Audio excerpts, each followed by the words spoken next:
Once a giant, always a giant. For me, it's only a giant. What's going on?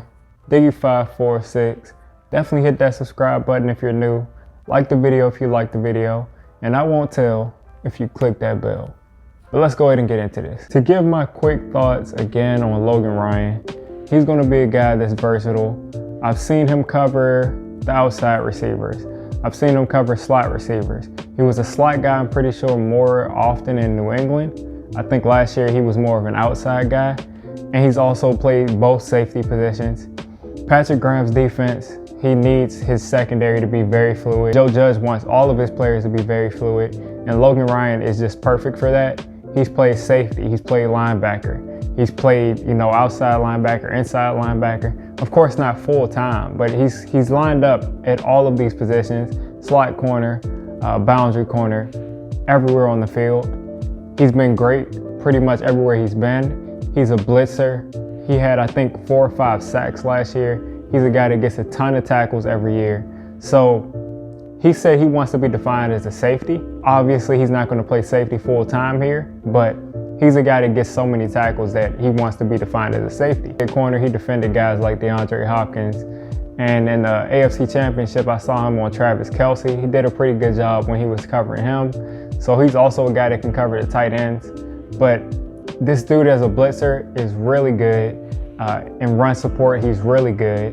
And I think with him, James Bradberry, I don't know how good Darnay Holmes is in run support because I haven't seen him in a game yet. Julian Love can still play corner. He's a great run stuffing guy as far as secondary run support. That's why they had him at safety. And I think a lot of these guys, they'll be able to move around. Julian Love, he can play pretty much all 3 spots: inside, outside, safety. Logan Ryan, inside, outside, safety. Bradberry is more of a inside and outside guy. He can play the slot, he can play corner, but he's not playing safety. But he does look like he has the body type to be able to do it. Our 7th round draft pick, I'm pretty sure, Chris Williamson, has experience playing safety. And the Giants, I think, wanted him at some point to play safety. So if we have a group of 5-6 guys that can all play inside corner, outside corner, and safety, that'll be very difficult for defenses to know what we're doing. We'll be able to disguise a lot of things. Only thing is, are they able to pick it up this fast? Because we have a lot of young players. And are they able to execute it in a way that isn't horrible? I believe they will be. I believe that this coaching staff has these players disciplined. I don't think that anybody's going to try to be a hero. And I think that the defense is going to be solid with this addition of Logan Ryan. Before this addition, I believe that the defense was going to be one of the worst in the league. But after signing Logan Ryan and after seeing a little bit more about what he's about, I believe there will be at least league average.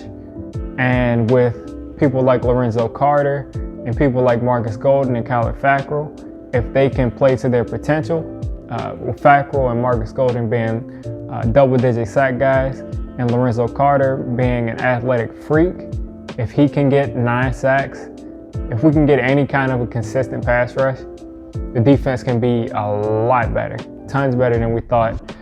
One thing I would like to add is, before this signing, they said that they were talking to Logan Ryan and Prince. So some might think that we brought in Logan Ryan so he could play safety primarily because of the Xavier McKinney injury. But if they were talking to him and Prince, then that would mean that they were talking to 2 different guys, because Prince isn't a slot corner. He's an outside guy, and he's a great number 2 option. He was on that Bears defense when they were locking everything up. So he's a great number 2 option, and of course he was on the Giants before, Super Bowl champion, and it'll be great for him to come back, especially at a low price. I think he was getting paid like $1.75 to go to the Raiders this year. So if we can get him for that price, or $2 million or $3 million, I'm all for it, because we need the depth. And I believe that with him here, the secondary starts to become a strength at this point. It will really bolster the secondary, but I don't think they're going to do it at this point. I think that maybe if they'll do it, it'll be probably today or before the end of the week, before they make cuts. They might also be waiting for other teams to make cuts for players that they want. But as far as the secondary, it's looking a million times better just with the addition of Logan Ryan. If you made it this far into the video, go ahead and hit the subscribe button. Go ahead and leave a like. Just wanted to give my quick opinions on the Logan Ryan signing, go into a little detail, talk about his versatility and how he can complement Patrick Graham's defense. So leave down in the comments what you think about this signing. It's Diggy546. I'm out.